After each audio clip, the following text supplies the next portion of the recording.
बिस्मिल्लाहिर्रहमानिर्रहीम। आई महमूद नियादी। अस्सलाम वालेकुम वरहमतुल्लाहि वबरकातुहू। आज आपके सामने रखनी है पाकिस्तान की कहानी, जिसके तीन जो है वो मरकज़ी किरदार हैं, जिनसे इस कौम ने तावीज़ लिए, जिनसे इस कौम ने पानी दम कराया और इनसे दम करवाती रही, लेकिन आया कौम को आराम मिला या नहीं। इसमें पहले नंबर पे हैं साईं गंजा साहब, उसके बाद कब्रों वाली सरकार है और फिर हैं सलूटों वाले बाबे। ये तीन रूहानी शख्सियात जो है वो इस मुल्क पे हुकूमत करती रही हैं, कर रही हैं। बहरहाल कितना फ़र्क पड़ा है यह आपके सामने पेश करूँगा। इसके अलावा आर्मी चीफ की एक नवासी का हाल बयान करूँगा कि अगर आर्मी चीफ की नवासी के साथ ये कुछ हुआ है 9 मई से पहले और 9 मई के बाद, तो फिर आम आदमी वो आप खुद अंदाज़ा लगा लें। उसके बाद आसफा जरदारी, ये 2 नंबर तरीके से जीत कर आई। खैर तकरीबन 80% लोग 2 नंबर तरीके से जीत कर आए। उन्होंने ऐलान किया कि वो जो है तनख्वाह नहीं लेंगी, बड़ी बगलें बजाई गई और बड़ा जो है ना वो कि जी ये बेनज़ीर का वर्जन है और ये। बहरहाल जिस तरह आपको पता है यहाँ पे मॉल लगाएं आप मीडिया पे। इमरान खान का सबसे बड़ा कसूर क्या था? इमरान खान ने मीडिया को घास नहीं डाली, यानी मीडिया के मुंह में मट्टी नहीं डाली। तो वो मीडिया ने जो कोई 3 साल में किया कि मुल्क तबाह हो गया, मुल्क बर्बाद हो गया और मुल्क ये हो गया, हालांकि वो 6% ग्रोथ पे था, लेकिन इनको हड्डी नहीं डाली मीडिया को, कोई इश्तिहार नहीं चला। ये इश्तिहार इतने यानी अरबों के इश्तिहार चला रहे हैं कि हमारे खिलाफ कोई बात ना करे। तो बहरहाल बड़ा मीडिया ने कहा कि तनख्वाह नहीं ली। उसके अब्बा हजूर का जो ताज़ा तरीन सरकारी डेटा शेयर हुआ है वो है जी गाड़ियों का जो खर्च है। इस बात को समझना है, गाड़ियों का खर्च वो पहले 9 करोड़ था, वो भी ज़्यादा था, यानी इसके सदर अलवी के दौर में 9 करोड़ रुपए भी बहुत ज़्यादा था इस मुल्क के लिए। लेकिन अब क्या किया गया है, अब जरदारी की गाड़ियों के लिए वो बजट कर दिया गया है 44 करोड़ सालाना। 44 करोड़ सालाना ये गाड़ियों का बजट है, यानी उनकी मेंटेनेंस, उनका पेट्रोल, उनका डीजल, उनके टायर। 44 करोड़ रुपया वो फूंकेंगी गाड़ियां एक साल में, जिसकी बेटी ने जो है वो ऐलान किया कि वो कौमी खजाने से तनख्वाह नहीं लेगी, क्योंकि उन्होंने सरकारी खजाने में अब पड़ा क्या है, ये ढो के सारा घर ले गए हैं। बिलावल हाउस और जो है वो लड़काना वहाँ ले गए हैं। सरकारी खजाने में क्या पड़ा है? सरकारी खजाना तो महफूज पड़ा है लंदन में या दुबई में या जाती उमरा में या बिलावल हाउस में। तो वहाँ सरकारी खजाने में पड़ा क्या है जो आप तनख्वाह नहीं लेंगी? बहरहाल ये 44 करोड़ रुपया सालाना जी, ये जो टैक्सेस लगे हैं, ये जो बिजली महंगी हुई है, ये जो गैस महंगी हुई है। उसके बाद जो दूसरी खबर है वो ये कि 85 बंदे वो रखे गए हैं जो ईवान सदर में बाग है उसकी देखभाल के लिए। 85 माली जो है वो रखे गए हैं। ये ज़हन में रखेंगे ये अकेला शख्स है, यानी ये अकेला शख्स है और 85 बंदे, और उसका बजट रखा गया है उस बाग का 6 करोड़, यानी वो जो लॉन है उसका बजट 6 करोड़ रुपया रखा गया है। कभी सुना है किसी अवामी पार्क पे इतना खर्चा? कभी किसी पार्क में गए हो और आपको माली नजर आया हो? कभी किसी पार्क में आपको बेहतरी नजर आई हो? जब भी आप दोबारा उस पार्क में जाएंगे तो आपको चीजें टूटी हुई मिलेंगी और वहां पे माली हैं। ये नहीं कि उन पार्कों में माली नहीं है, उन पार्कों में भी माली हैं, लेकिन वो किसी के घर काम कर रहे हैं, तनख्वाह जो है ना वो सरकार दे रही है।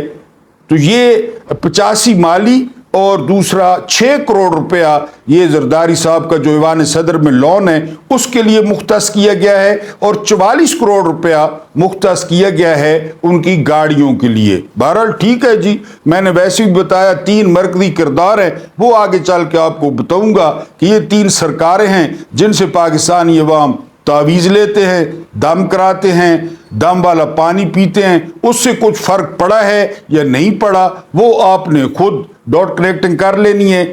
आर्मी चीफ की भतीजी हैं खतीजा शाह। ये एक दबंग आर्मी चीफ یعنی جنرل آصف نواز جنجوعہ کی نواسی ہیں، اور انہوں نے، اور مزے کی بات یہ کہ یہ ڈیول نیشنل ہیں، ان کے پاس امریکن نیشنلٹی بھی ہے اور پاکستانی نیشنلٹی بھی ہے۔ اس کے علاوہ ان کے جو کپڑے کے 2 برانڈز ہیں وہ بہت مہنگے اور بہت مشہور ہیں۔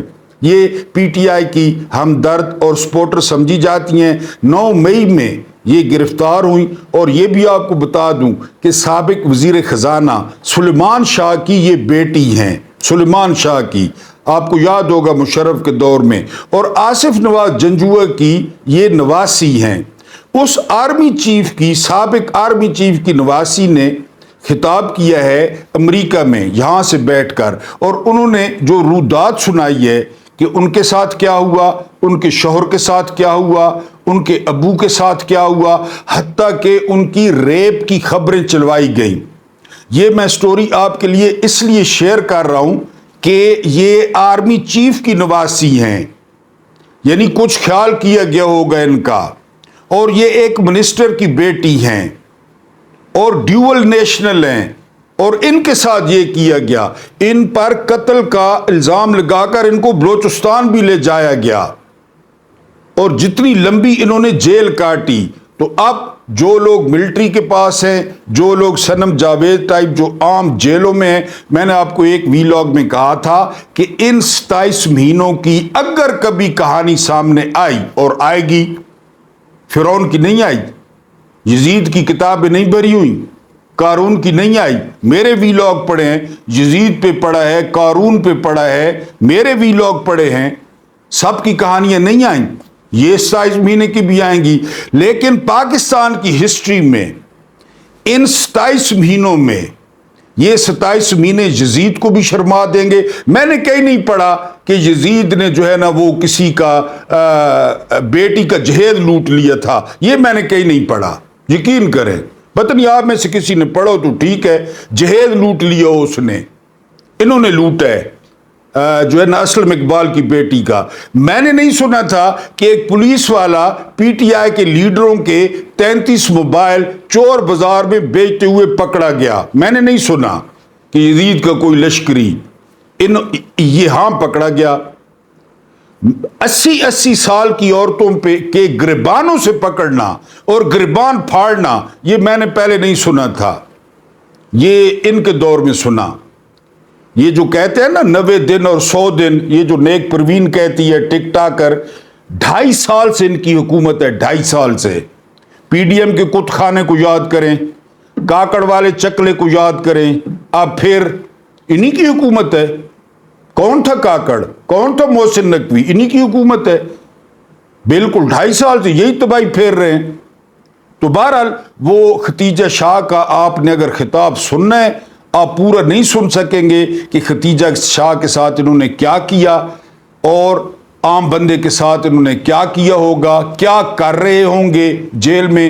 وہ عمر سرفراز چیمہ سابق گورنر پنجاب ہے، ان کا ایک بازو فریز ہو گیا ہے، وہ حرکت ہی نہیں کرتا۔ میں نے کہا کہ آپ گسٹاپو کو بھول جائیں گے۔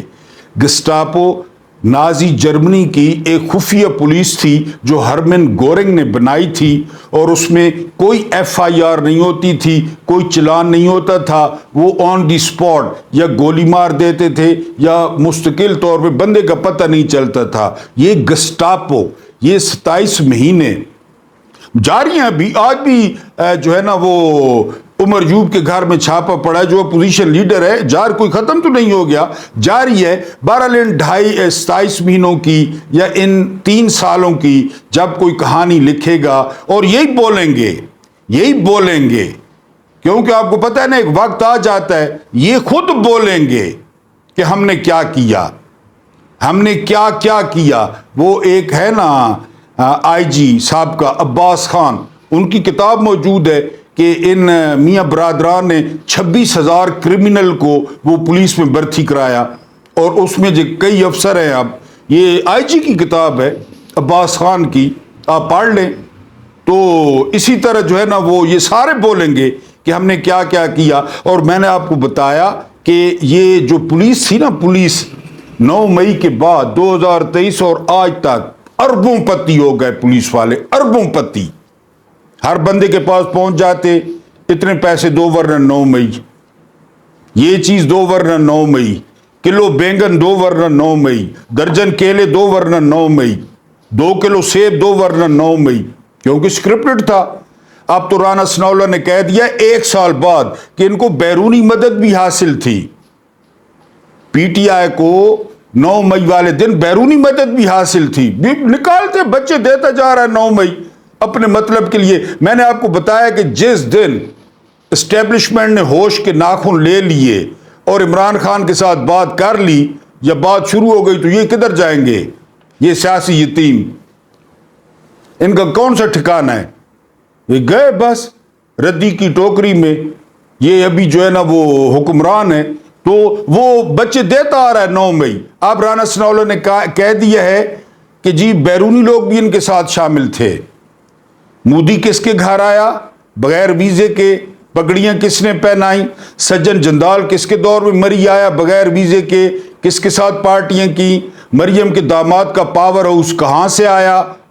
ऑडियो मौजूद है। और मदद इनको पीटीआई को हासिल थी बैरूनी 9 मई वाले दिन। तो बहरहाल खतीजा शाह के साथ जो कुछ हुआ है, और मैंने बताया ये खतीजा शाह नहीं है सिर्फ, ये जब बातें खुलेंगी ना तो लोग थू थू अभी भी कर रहे हैं। खैर कांग्रेस में देख लें, अक़वाम मुत्तहिदा में देख लें, लोग इस मुल्क पे थू थू करेंगे, और खासकर इन 2 पार्टियों पे जिन्होंने जमहूरियत का लबाद ओढ़ा हुआ है, जो जमहूरियत की बात करते हैं कि इन्होंने क्या किया। और तीसरे इनके साथ वो कराची के गद्दार, वो चूहे जिनको बेनज़ीर भुट्टो ने कहा था, मैं नहीं कह रहा, नसीरुल्लाह बाबर को कहा था कि इन चूहों को बिल में घुस के मारो। मैं आम बंदों की बात नहीं कर रहा, मैं लीडरों की बात कर रहा हूं, ब्लैक मेलरों की, जो MQM के हैं। बहरहाल अब 3 मरकजी किरदार हैं, और मैंने आपको पहले कई व्लॉग्स में बताया, फिर बताते चलूं ताकि आपको याद हो जाए।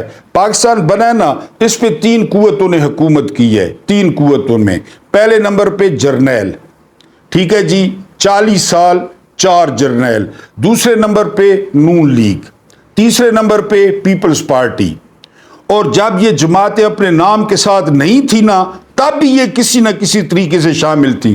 मसलन पीपल्स पार्टी अयूब के दौर में तो नहीं थी अयूब के दौर में, और भुट्टो वजीर खारजा था, अयूब का वजीर खारजा था, और उसको डैडी कहता था। सारी प्रोजेक्शन वहां से अयूब से ली थी, सरकारी खर्चे पे अपनी इश्तिहारी मुहिम चलाई थी, फातिमा जिन्ना के खिलाफ था।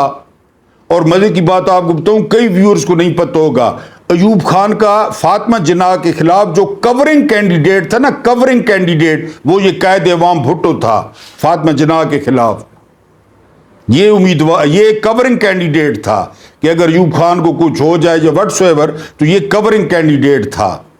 अच्छा, नून लीग ज़िया के दौर में नहीं थी, वो जुनैद जो और ये वो नवाज शरीफ मौजूद था, वज़ीर आला पंजाब। यानी इन 3 ताकतों ने बराह रास्त या जो है ना वो डायरेक्ट या इनडायरेक्ट इन्होंने हुकूमत की है। यानी अब ये स्टोरी आपको सुनवाता हूं, इन 3 जो है वो इनकी आस्थानों की, ये 3 आस्थाने जिनको लोगों ने आजमाया। ये कहानी मेरी कहानी नहीं है, अलबत्ता मैंने सुनी जरूर है, और ये कहानी किसी एक फर्द की कहानी भी नहीं है, बल्कि ये कहानी एक बूढ़ी औरत और बूढ़े मर्द की कहानी है। और सिर्फ इन 2 बूढ़ों की ही नहीं, बल्कि एक जवान औरत और एक जवान मर्द की कहानी भी है। और ये एक छोटे से मासूम बच्चे और एक नन्ही सी मासूम बच्ची की कहानी भी है। यानी इस दर्दनाक कहानी में, इस धोखे और फ्रेब से लबरेज कहानी में, इस अजियतनाक और हसरतनाक कहानी में, और इस खून पसीने में शराबूर कहानी में औरत भी है, मर्द भी है, बूढ़े भी हैं, जवान भी हैं, बच्चे भी हैं, और बच्चियां भी शामिल हैं। सारे शामिल हैं, डॉट कनेक्टिंग खुद कर लें। और ये कहानी ان میں شامل ہے۔ یوں بھی کہا جا سکتا ہے کہ اس کہانی کے تمام کردار کہانی میں اور کہانی ان تمام کرداروں میں یوں رچی بسی ہوئی ہے جیسے، یعنی کہانی اور کہانی کے کردار وہ ایک دوسرے میں اس طرح پیوست ہیں، اندازہ خود لگانا ہے، اس طرح رچی بسی ہوئی ہے جیسے بچھوؤں میں ڈنگ، جیسے بھیڑیوں میں خون خوار جبڑے، جیسے سانپوں میں زہر، جیسے اونٹ میں کینہ، جیسے طوطے میں بے وفائی، جیسے رند کی رگوں میں شراب، جیسے تھور میں کانٹے، جیسے سیاستدانوں میں جھوٹ۔ یہ جس طرح یہ ہے نا، اسی طرح یہ کہانی اور کردار اس طرح پیوست ہیں، چھوٹے ہوں یا بڑے ہوں، مادہ ہوں یا نر ہوں، اس کہانی کے ہر کردار میں ایک قدر مشترک ضرور ہے، ایک قدر مشترک ہے۔ وہ کون سی؟ یعنی یہ سب کے سب لٹے پٹے اور استحصال شدہ کردار ہیں۔ یہ وہ کردار ہیں جن کو بار بار لوٹا گیا، یہ وہ کردار ہیں جن کا بار بار استحصال کیا گیا۔ ان سب کو عزت دینے کا جھانسا دے کر ان کی بے عزتی کی گئی، ان کے پیٹ بھرنے کا وعدہ کر کے ان کے پیٹ کاٹے گئے، روٹی کپڑا اور مکان، انہیں چھت کا جھانسا دے کر ان کے سروں سے آسمان بھی کھینچ لیا گیا، اور انہیں نئے لباس کی خوشخبری سنا کر ان کے جسموں سے چیتھڑے بھی اتار لیے گئے۔ 44 کروڑ سال کا، یعنی گاڑیوں کا 44 کروڑ۔ اگر میرے جیسے بندے کو مل جائے یا آپ جیسی کسی ایک فیملی کو مل جائے تو آپ کی ساری عمر سفل ہو جائے گی۔ 44 کروڑ، آپ کو کسی کام کرنے کی ضرورت نہیں پڑے گی اور اب ساری عمر عبادت کریں گے، یہ سال کا خرچہ ہے۔ چیتھڑے بھی اتار لیے گئے، انہیں 21ویں صدی دکھا کر ان کی روحوں میں 13ویں صدی اتار دی گئی۔ ان کو دکھایا کیا گیا؟ 21ویں صدی، ان کو خواب دکھائے گئے 21ویں صدی کے، اور ان کو پہنچا کہاں دیا گیا؟ یعنی 13ویں صدی میں، 14ویں صدی میں، پتھر کی کسی صدی میں۔ جی، کہانی کا کمال یہ ہے کہ اس کے تمام لٹنے والے کرداروں کو ٹھگوں کے ہاتھوں لٹنے کے لیے بنارس نہیں جانا پڑا۔ یہ سب کے سب اپنی اپنی بستیوں میں اپنی اپنی خواہش کے تحت لٹے ہوئے لوگ ہیں۔ وہ بنارس کے ٹھگ بڑے مشہور ہیں نا، تو ان کو بنارس نہیں جانا پڑا، اپنی بستیوں میں، یعنی ٹھگ وہیں پہ پہنچے، ہوم ڈیلیوری، اور اپنی پسند کے ٹھگ۔ میری نون لیگ کے ٹھگ پسند ہیں، آپ کے پیپلز پارٹی کے ٹھگ پسند ہیں، آپ کو کسی کو وہ سلوٹوں والے بابے وہ ٹھگ پسند ہیں، اپنی اپنی پسند کے۔ وہ ٹریکٹر ٹرالی کے پیچھے لکھا ہوتا ہے نا پسند اپنی اپنی، تو اپنی اپنی پسند کے مطابق، اور ہوم ڈیلیوری، گھروں میں آ کر لٹے۔ جی، بنارسی ٹھگ تو خواہ مخواہ بدنام ہیں، کیونکہ اس کہانی کے سب کردار جس بری طرح اور جس مہارت و نفاست سے لوٹے گئے ہیں، بنارسی ٹھگ بھی دیکھ لیتے تو ان مقامی ٹھگوں کو کندھوں پر اٹھا کر ان کی قیادت کے سامنے سر تسلیم خم کر دیتے۔ اگر بنارسی ٹھگ ان کو دیکھ لے نا، ان کے سامنے سر جھکا دیں کہ جی آپ بہت بڑے ٹھگ ہیں، آپ نے گھر جا کے ٹھگا، آپ نے لاڑکانہ میں جا کے ٹھگا، آپ نے لاہور میں جا کے ٹھگا، آپ نے اسلام آباد میں لوگوں کو گھر گھر جا کے ٹھگا آپ نے۔ لوگوں نے کوئی تکلیف نہیں کی بنارس جانے کی، اور وہ ان کے سامنے سر جھکا دیتے، کروڑوں کے قرضے لیتے، پھر انہیں معاف کراتے، اور مہا ٹھگوں کی سرپرستی میں معززین کہلاتے۔ جو ان سے بڑے ٹھگ ہیں وہ ان کو معززین کہتے ہیں۔ IMF، امریکہ، طاغوتی طاقتیں ان کو معززین کہتی ہیں، کیونکہ ان کے مقاصد پورے کرتے ہیں۔ मुल्क को पैरों पे नहीं खड़ा होने देते। जी आगे, कहानी शुरू भी नहीं होती कि ख़त्म भी हो गई, कहानी शुरू भी नहीं हुई कि ख़त्म हो गई, लेकिन सच्चाई की कसम मैं इस कहानी के तमाम किरदारों को मुतारिफ कराए बगैर ये कहानी ख़त्म नहीं करूँगा, क्योंकि अब तक सिर्फ लुटने वालों का जिक्र हुआ है, लूटने वालों की बात नहीं हुई। यानी आप अभी जो है वो कहानी का बाकी हिस्सा वो मुलाहिजा करेंगे। आखिर दम तक कहानी के दो मरकजी किरदारों का जिक्र न करने के पीछे कोई ख़ास वजह नहीं है। असल बात यह है कि कहानी का हुस्न सस्पेंस में पोशीदा होता है।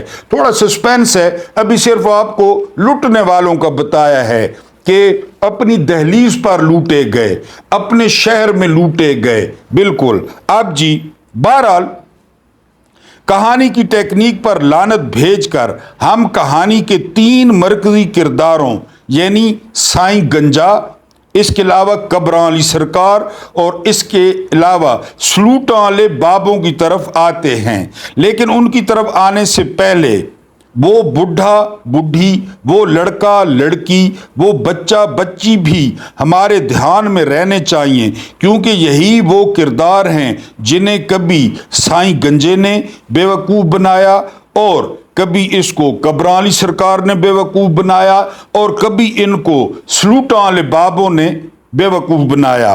इस कहानी के मजलूम किरदारों ने अपने अपने दुखों के इलाज के लिए खुद को कभी साईं जी गंजे के हुजूर और कभी कब्रां अली सरकार के हुजूर और कभी सलूटां वाले बाबों के हुजूर पेश किया।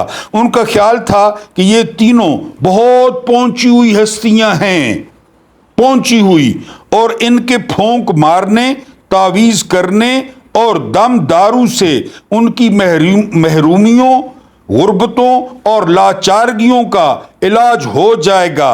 इनके खाली पेट भर जाएंगे, नंगे बदन ढक जाएंगे, खुले जख्म भर जाएंगे। लेकिन कभी साईं गंजे ने, कभी कब्रां अली सरकार ने और कभी सलूटां वाले बाबों ने इनके साथ हाथ कर दिया। जो कुछ इनके पास था वो भी जाता रहा, सारे तावीज़ उल्टे पड़ गए। जी साईं गंजा साहब और कब्रां अली सरकार और सलूटां वाले बाबे इन सब से नजर न्याज वसूल करते रहे, चढ़ावे कबूल करते रहे। बाजवा के 12 अरब जो कुछ उनके पास था वसूल करते रहे। और अब ये सब के सब, ये बूढ़ा और बूढ़ी, ये जवान मर्द और औरत, ये मासूम बच्चा और बच्ची मुकम्मल तौर पर खाली दामन हैं। और तो और अब इनकी आंखों में उम्मीद की चमक भी नहीं रही। लेकिन साईं गंजे का चेहरा सुर्ख, कब्रां अली सरकार का चेहरा सुर्ख और सलूटां वाले बाबों के चेहरे नूरानी हो गए हैं। कुछ काम आप भी किया करें ना। कमेंट्स में लिखना है कि ये किस मुल्क की कहानी है, गंजा साईं कौन है, कब्रां अली सरकार कौन है, सलूटां वाले बाबे कौन से हैं। ये आपका इम्तिहान है और आपने हर हाल में इसका जवाब आपने कमेंट्स में देना है। अल्लाह पाक आप लोगों को आसानियाँ अता फरमाए, आसानियाँ बांटने की तौफीक अता फरमाए। अल्लाह पाक आप लोगों की रोज़ियों और आप लोगों के दस्तरखानों में वसअत दे। मुझे बर्दाश्त करने का बहुत बहुत शुक्रिया।